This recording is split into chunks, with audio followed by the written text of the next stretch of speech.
Amen. Isang mapagpalang umaga po sa bawat isa. Ang ating pong morning devotion ay magsisimula na at ang ating pong morning devotion ay manggagaling sa DFC Kunshan, Taiwan sa pangunguna po ni Pastor Jonald Cabanag. At sa umaga pong ito, bago po tayo makinig ng or mag-aral ng salita ng Diyos, tayo po muna ay umawit sa ating Panginoon. Steadfast love.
Amen. Binibigay ko na po sa maghahayag ng salita ng Diyos, Sister Jasmine Benaobra.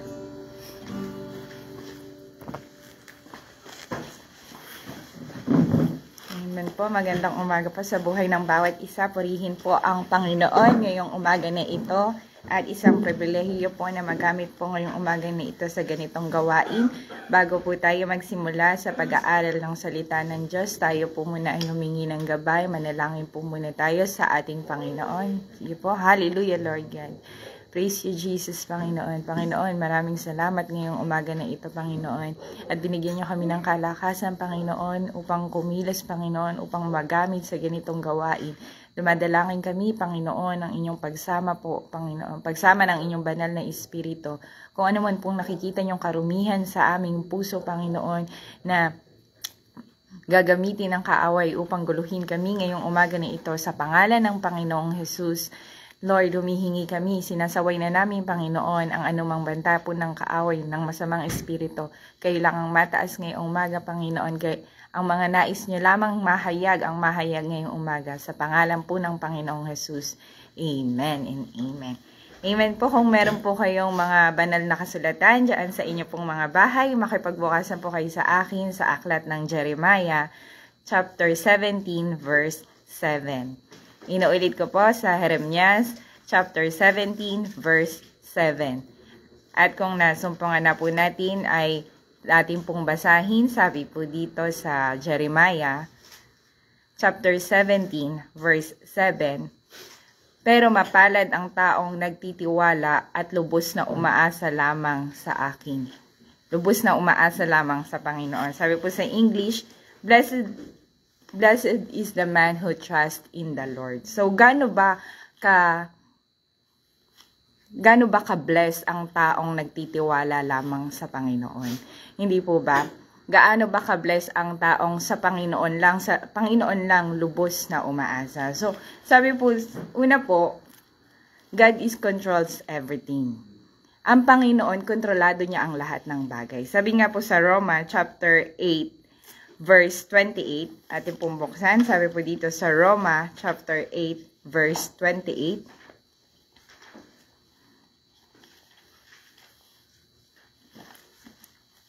Amen po. Roma chapter 8, verse 28. Alam natin na ang lahat ng bagay gumagawa ang Diyos para sa ikabubuti ng mga umiibig sa Kanya. Sa Kanya, na Kanyang tinawag noon sa Kanyang layunin. Amen po. Unang-una po na ating pag-aaralan, bakit nga ba blessed ang isang tao na kapag sa Panginoon lang nagtitiwala? Unang-una is, kasi ang Panginoon, kontrolado niya ang lahat ng bagay. Alam niya ang ikabubuti ng mga tao na Kanyang tinawag. Di po ba? Kahit nga hindi tinawag ng Panginoon, binibigyan niya pa rin ng kabutihan. Di po ba? Kaya nga po sabi po dito sa ating verse, alam natin na ang lahat ng bagay gumagawa ang Diyos para sa ikabubuti ng mga umiibig sa Kanya. Lahat ng ginagawa ng Panginoon, di po ba? Para yun sa ikabubuti natin. Ikabubuti ng mga taong nagtitiwala sa Panginoon. Sabi pa po dito, na sa Kanyang tinawag ayon sa Kanyang layunin. So, ano ba yung layunin ng Panginoon sa atin? So, alam ba natin ang layunin natin sa buhay? Ngayon po, tanungin natin yung sarili natin, ano ba yung layunin natin bilang isang tao dito sa mundong ito? Yung layunin lang ba natin is katulad ngayon, gumising ngayong umaga, maghanda ng mga babaunin ng ating mga anak, babaunin ng mga asawa, di po ba? At pagkatapos nun, di po ba, yung process lang. Pero yun nga ba yung layunin ng Panginoon para sa iyo? Sabi nga is, para malaman mo kung ano yung layunin mo sa buhay mo, itanong mo sa manlilikha mo. Di po ba? Itanong mo lamang sa Panginoon. Kaya sabi po doon sa opening verse natin, mapalad ang taong lubos na nagtitiwala lamang sa Panginoon. So, pangalawang punto, yung unang punto po natin is yung mapalad ang tao kasi God controls everything. Di po ba? Ang pangalawa po, mapalad ang tao kasi ang Panginoon knows everything. Di po ba? Alam ng Panginoon ang lahat ng bagay. Sabi po dito sa John 3 verse 20.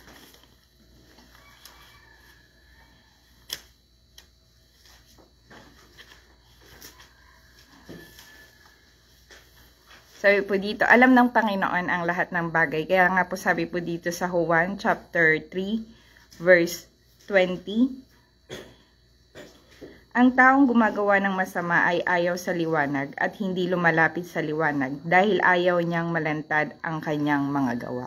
Amen po. Ito po yung isang halimbawa na alam ng Panginoon ang ginagawa natin. Hayag man o lihim, alam ng Panginoon yan. Kaya nga, sa Panginoon tayo magtiwala, di po ba? Kasi wag tayong magtiwala sa tao. Wag tayong magtiwala doon sa mga ka-close natin. Kasi yung mga close natin, hindi naman talaga alam kung ano yung mga ginagawa natin. At dahil sa alam ng Panginoon kung ano yung ginagawa natin, alam ng Panginoon yung lihim at hayag na ginagawa natin, surely, alam din ng Panginoon, mas alam pa ng Panginoon kaysa sa atin kung ano talaga yung tunay nating nararamdaman. Kaya lubos na magtiwala tayo sa Panginoon, kahit nga sa ating sarili, hindi naguguluhan tayo kung ano ba talaga yung gusto natin, di po ba? Lalo na sa mga babae, kapag tinatanong mo kung anong gusto mong kainin, kahit ano na lang dyan, di po ba? Pero ang Panginoon, mas alam kung ano yung pangangailangan mo. Di po ba? Kaya sabi po sa verse natin, mapalad ang taong lubos na nagtitiwala sa Panginoon. Bakit? Kasi alam ng Panginoon yung pangangailangan mo. Kasi all-knowing God ang Panginoon. So, kung may mga, ngayong umaga na ito, kung may mga dinaranas tayong problema na hindi natin alam kung ano yung solusyon, magtiwala lang po tayo sa Panginoon. Trust the process, hindi po ba? Kasi sabi po dito, ayaw ng kahit lihim man yan o hayag na ginagawa mo sa likod ng maraming tao, di po ba? Kung ikaw ay Kristiyano na at gumagawa ka pa ng hindi magaganda, alam na ng Panginoon yan. Ganon din sa mga taong nagtitiwala sa Panginoon. Kung minsan hindi natin nakikita yung beauty na ginagawa ng Panginoon ngayon kasi ang puro nararanasan natin puro problema Pero sa likod nun, may dahilan kung bakit ginagawa yun ng Panginoon sa atin. So, yung una po natin, God is control everything. Pangalawa po is God knows everything. Yung pangatlo po, kasi God is faithful. Tapat ang Panginoon. Doon sa lahat ng mga nagtitiwala sa Kanya at lahat ng may pangako ang Panginoon, tapat ang Panginoon. Sabi po dito sa 2 Thessalonica chapter 3 verse 3,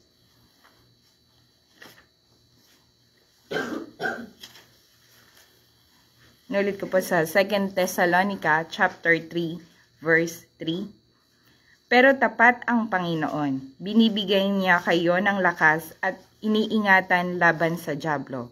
Basahin na po natin hanggang 4. Dahil sa Panginoon, nagtitiwala kami, ginagawa niyo at patuloy na gagawin ang mga binilin sa amin. Amen po. Sabi po dito, dahil tapat ang Panginoon at binibigyan tayo ng lakas laban sa dyablo. Di po ba? Sa lahat ng ating pagkakatiwalaan, talagang ang Panginoon na lang. Di po? Sa Panginoon lang tayo dapat magtiwala. Sa lahat ng taong nabuhay dito sa mundo, ang pinakatapat na is yung Panginoon. Di po ba? Kapag ikay nakipag-covenant ng pangako sa Panginoon, totoo kahit anong mangyari, tutuparin niya ng Panginoon. Bakit po? Kasi God is faithful. Di po ba? Ang next po natin ay God is love. Ang Panginoon ay pag-ibig. Alam po natin yan sa 1 John chapter 4 verse 16.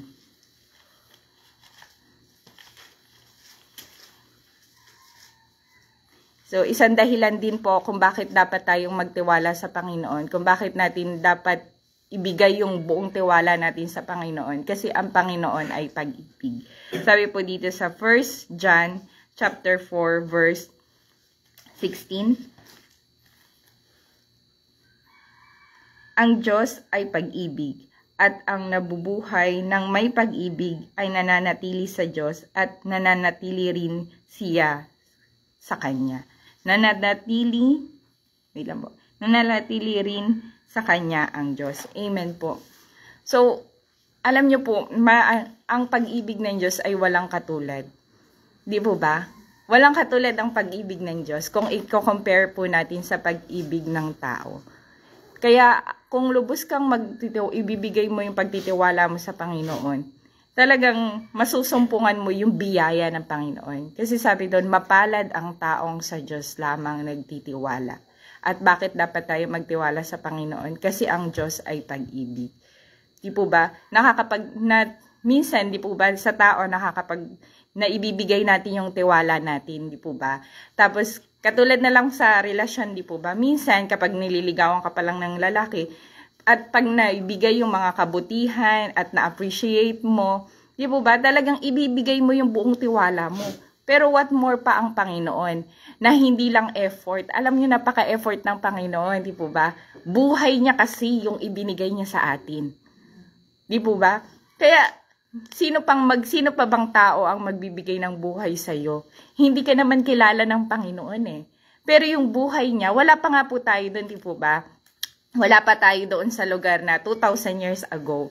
Hindi pa natin kilala ang Panginoong Jesus, di po ba? Pero ang Panginoon, dahil sa pag-ibig niya sa atin, ibinigay niya yung sarili niyang buhay para sa atin.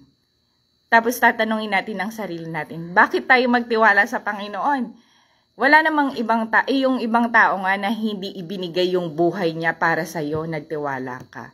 Di po ba? What more pa yung Panginoon na nagbuwis ng sarili niyang buhay para lang sa iyo. Kaya nga sabi po doon sa ating opening verse sa Jeremiah 17 verse 7, mapalad ang taong sa Diyos lamang nagtitiwala. Blessed is the man who trusts in the Lord. Alam niyo po ba sa dictionary, pag tiningnan niyo po ang meaning ng blessed, Ang sabi po doon is nandun po yung favor ng God. Sabi doon, God's favor. So, ma-identify natin na blessed ang isang tao hindi dahil sa yaman na makukuha niya. Hindi dahil sa laki ng kanyang bahay, sa dami ng kanyang lupain, di po ba? Sa sarap ng kanyang kinakain, hindi doon na-identify ang true blessing. Sabi po doon na, dictionary nang nagsabi noon, kung ano lang, kaalaman lang ang ating pagbabasihan. Ang sabi po doon, God's favor. Yung pagsama ng Panginoon, yun yung totoong blessing. Kahit wala ka ng mga bagay na ina-idolize ng mundo, pero kapag nasa iyo ang Panginoong Hesukristo, blessed ka, kapatid. Di po ba? Marami tayong mababasa sa Biblia na walang-wala naman, di po ba? Pero itinuring ng Panginoon na mapalad sa kanyang mata. Bakit? Kasi pinapasok nila ang Panginoong Hesukristo sa kanilang mga buhay. Kaya nga mga kapatid, kung ikaw ay nakikinig ngayon, at sinasabi mo sa sarili mo na wala ang biyaya ng Panginoon sa iyo kasi ang dami mong nararanasang problema, ngayon pa lang, kapatid, sinasabi ko na sa iyo, ibigay mo yung pagtitiwala mo sa Panginoong Hesukristo. At ang sabi po doon sa kanyang salita, mabiblessed ka. Hindi sa material na bagay tayo nabibless. Wag nating ipasok sa isip natin na ang tunay na blessing is dapat doon sa material na bagay. Di po ba? Ang si Maria at si Jose na ang tumayong magulang ng Panginoong Jesus. Di po ba? Makikita natin nung ipinanganak ang Panginoong Jesus.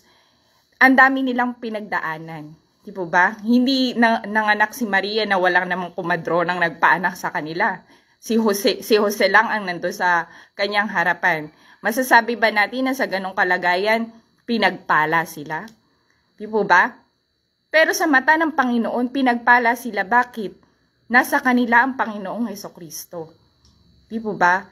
Minsan nasasabi natin sa sarili natin, kapag dumadagsa na yung dami ng problema, sumasabay na yung dami ng problema, Lord, bakit binabato mo ako neto? Bakit puro problema na lang, wala na yung pagpapala? Kapatid, lagi nating tandaan na ang pagpapala ng Diyos ay laging nandiyan kung nasa iyo ang Panginoong Hesukristo. Di po ba? Sabi doon, blessed is the man who trusts in the Lord. Pinagpala ang tao na lubos lamang nagtitiwala sa Panginoon. At walang sinabi sa Biblia, pinagpala ang tao dahil malaki ang bahay nito. Masarap ang kinakain nito. Lahat ng pabor binibigay sa kanya ng Panginoon. Hindi ganon. Sabi doon, di po ba, ang blessing is God's favor. Inaalaw ng Panginoon ang problema. Blessing yan. Kasi God's favor yan. Inaalaw ng Panginoon ang hindi pagkakasundo-sundo. Blessing yan. Kasi God's favor yan.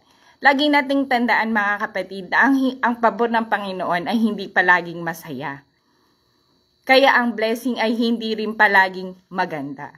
Di po ba? Pero ang sabi ng Panginoon, mapalad ka kasi kasama mo siya. Sabi sa unang Korinto, kabanata 10, talata 13, di po ba? Mapalad ang taong basahin po natin. Sa 1 Corinthians chapter 10 verse 13.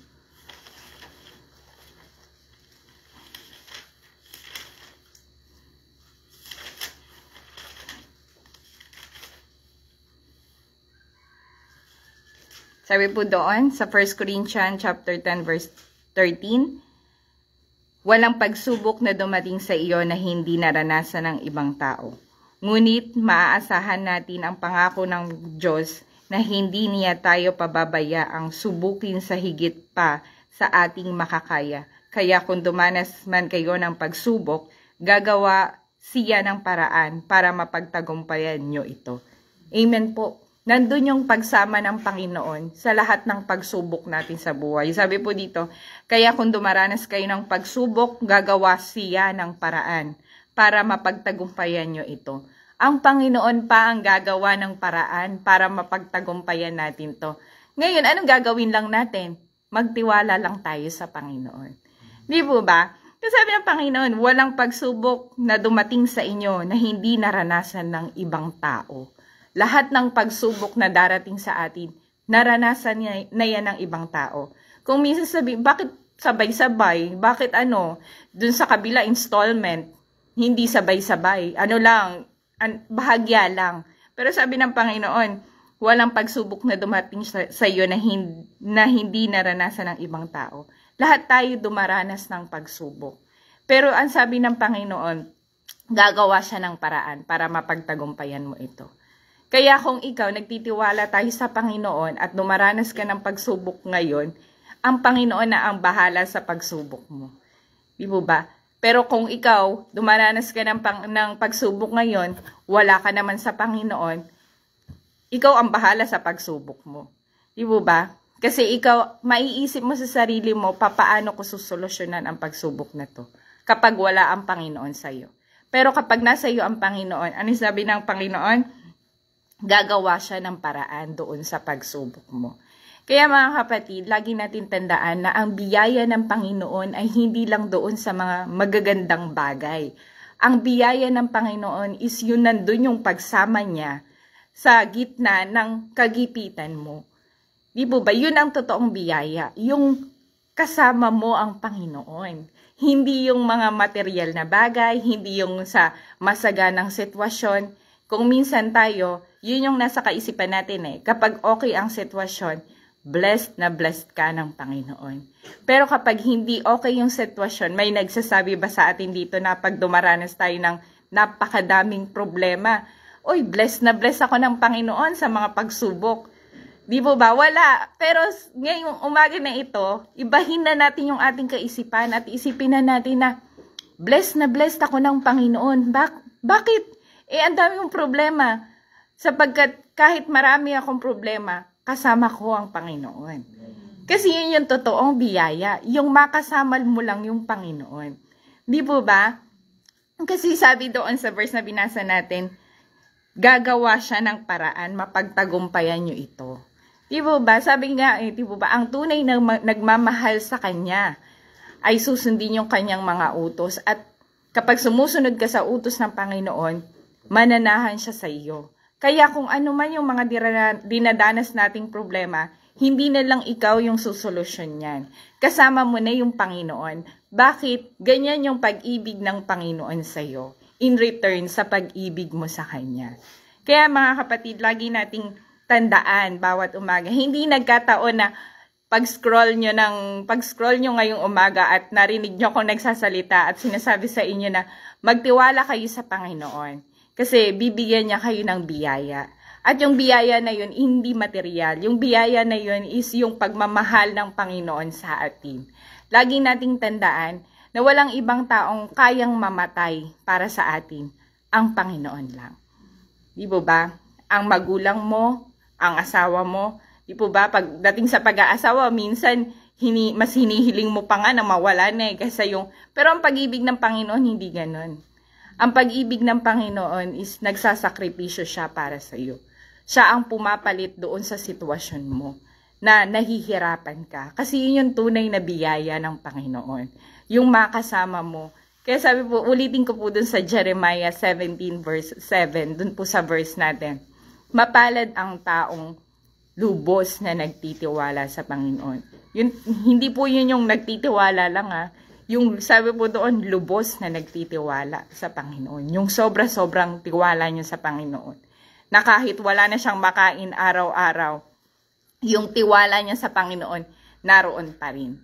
Di ba? Yun ang pinakamapalad. Hindi sinabi sa Biblia na mapalad ang taong kilala, famous dito sa mundo. Hindi yun ang kapalaran. Mga kapatid, alam natin na malapit na yung pagdating ng Panginoon. Di ba? Nakikita na natin yan through social media, nababalitaan na natin yan sa paggigera-gera ng mga bansa. Pero ngayon mga kapatid, wag nating bitawan yung pagtitiwala natin sa Panginoon. Dahil lang sa hirap ng sitwasyon na nararanasan natin. Di ba? Nabasa na po natin yan, na kasama natin ang Panginoon sa bawat hirap na nararanasan natin. At yun yung totoong biyaya, yung makasama mo ang Panginoon. Kaya nga sa muling pagbabalik po ng Panginoong Jesus dito, bibigyan niya ng biyaya ang kanyang bawat anak. Di po ba? At yung biyaya na yun is yung makasama mo ang Panginoon. napakasarap sa feeling. Kaming mga OFW po dito, napakasarap sa feeling na makasama namin yung sarili naming pamilya sa Pilipinas. What more pa na tayo yung mga anak ng Panginoon, gaano kasarap sa feeling na makasama yung ating Panginoong nasa langit. Di po ba? Napakasarap sa feeling po nun. Sa amin pong mga OFW dito, yun po yung hinihiling namin eh. Yung matapos na yung kontrata namin dito at makaipon na kami ng sapat na pera para makauwi. So kung iisipin natin bilang mga anak ng Panginoon, napakasarap pala na matapos na yung bahay mo sa langit at makauwi ka na sa Panginoon. Hindi po ba? Napakasarap sa feeling ng ganun. Kasi sa Panginoon talagang nandun na yung peace. Di po ba? Nandun na yung tunay na kaligayahan. Di po ba? Wala nang pagod. Makakapagpahinga na ang ating mga utak sa binabato ng mundong ito. Kaya nga mga kapatid, lagi ulitin ko po na sa Diyos lamang po tayo magtiwala. Di po ba? Mapalad ang taong sa Panginoon lang nagtitiwala. Di po ba? Kahit anong bagay ang ibato sa inang mundo, kahit anong paghihirap yan, kung nagtitiwala ka sa Panginoong Hesukristo, at yung pag-ibig ng Panginoon ay sinasabuhay mo, talagang masusumpungan natin ang kapayapaan. Di po ba? Sabi rin sa salita ng Diyos na binasa natin kanina, na hindi lang ikaw ang nakakaranas ng pagsubok. Lahat tayo nakakaranas ng pagsubok. At dahil sa mahal tayo ng Panginoon, siya na mismo ang gagawa upang malagpasan natin yung pagsubok na yun. Kaya yun lamang mga kapatid, at hindi naman po kung masyadong mahaba magsalita. Ang gusto ko lamang po talagang iparating sa inyo na sabi ng Panginoon is, mahal tayo ng Panginoon. Di po ba? Hindi niya tayo nakakalimutan. Kung meron man na naririto, nanonood na nagsasabi na kalimutan ka na ng Panginoon kasi dahil sa dami ng problema mo, hindi yun totoo. Di po ba? Kasama mo ang Panginoon. God's favor yan sa iyo ng Panginoon kung dumaranas ka ng problema. Bakit? Siya ang gagawa ng paraan. Makikita yung kaluwalhatian ng Panginoon dyan sa problema mo. Kaya nga, sinasabi ko po ulit na mapalad ang tao na sa Diyos lang nagtitiwala. Mapalad ka kapatid kung dinadagsa ka na ng problema at sa Diyos ka lang nagtitiwala. Bakit? Yun talaga yung tunay na blessing, yung magtiwala ka sa Panginoon. Yun po ba? Kaya nga po mga kapatid, purihin po ang Panginoon sa bawat buhay po na naririto at tayo po ay manalangin. Hallelujah, Lord. Praise you, Jesus, Panginoon. Tunay nga, Panginoon, ang inyong pag-ibig sa amin ay walang katulad, Panginoon. Your steadfast love, hindi nagmamaliw, Panginoon. Maraming salamat, Panginoon, sa biyaya, Panginoon, na pinaunawa niyo sa amin ngayong araw na ito. Niloob niyo, Panginoon, na makapagsalita, Panginoon, ngayong umaga, Panginoon, para sa inyong mga anak na nakikinig at nanonood sa ganitong live, Panginoon, para maunawaan namin, Panginoon, na ang totoong biyaya hindi yung biyayang material, kundi yung biyaya ng inyong pagsama, Panginoon, na inyong pagsama sa amin sa gitna ng pagsubok, sa gitna ng hindi na namin alam kung ano ang gagawin, Panginoon. Hindi na namin alam kung ano yung sitwasyon namin sa buhay, Panginoon. Ipaunawa niyo sa amin, Panginoon. Pinaunawa niyo sa amin ngayong umaga na ito nang ang inyong biyaya ay hindi lamang sa kasaganahan. Pinaunawa niyo sa amin, Panginoon, na ang inyong biyaya, ang Panginoon, ay yung pagsama niyo sa amin. Panginoon, kayo lang ang mataas ngayong umaga. Kayo lamang ang malugod ngayong umaga, Panginoon. Ang inyong biyaya, Panginoon, ang inyong mga salita ay magrema, Panginoon, sa mga buhay na nakikinig ngayong umaga na ito. Nakasama niyo sila, Panginoon. Na nandyan kayo lagi sa kanila, Panginoon. Dumadalangin ako, Panginoon, sa mga nakikinig ngayong umaga na ito, kung meron man nakakaranas ng problema, Panginoon, na hindi nila alam kung anong sitwasyon. Ngayon, alam na nila kung anong gagawin. Yung magtiwala lamang sa inyo. At papasukin lamang kayo sa kanilang mga puso. Dumadalangin ako, Panginoon, doon sa may mga karamdaman na nakikinig ngayong umaga na ito, Panginoon. Na sinabi ng doktor na wala ng solusyon sa kanilang sakit. Alam na nila kung anong gagawin. Magtiwala lamang sa inyo, Panginoon. sapagkat sinabi ng inyong salita, gagawa kayo ng paraan upang mapagtagumpayan namin ang mga bagay na ito. Dinadalangin ko rin mga kapatid sa buhay ng aking mga kapatid na nakikinig ngayong umaga na ito. Kung meron silang kabigatan sa kanilang mga puso, alam na nila kung ano ang kanilang gagawin, yung magtiwala lamang sa inyo dahil naroon ang tunay na biyaya. Kayo lang ang mataas, Panginoon. Ngayong umaga na ito, ang inyong mga salita ay manatili sa kanilang mga puso, sa aming mga puso, sa aming isipan, na magtiwala lamang sa inyo, na ang tunay na biyaya, mapalad ang taong lubos na nagtitiwala sa Panginoon. Sa pangalan ng Panginoong Jesus, ito po ang aming dalangin. In Jesus' name we pray. Amen and amen. Purihin po ang Panginoon at magandang umaga po ulit at God bless po. Amen po.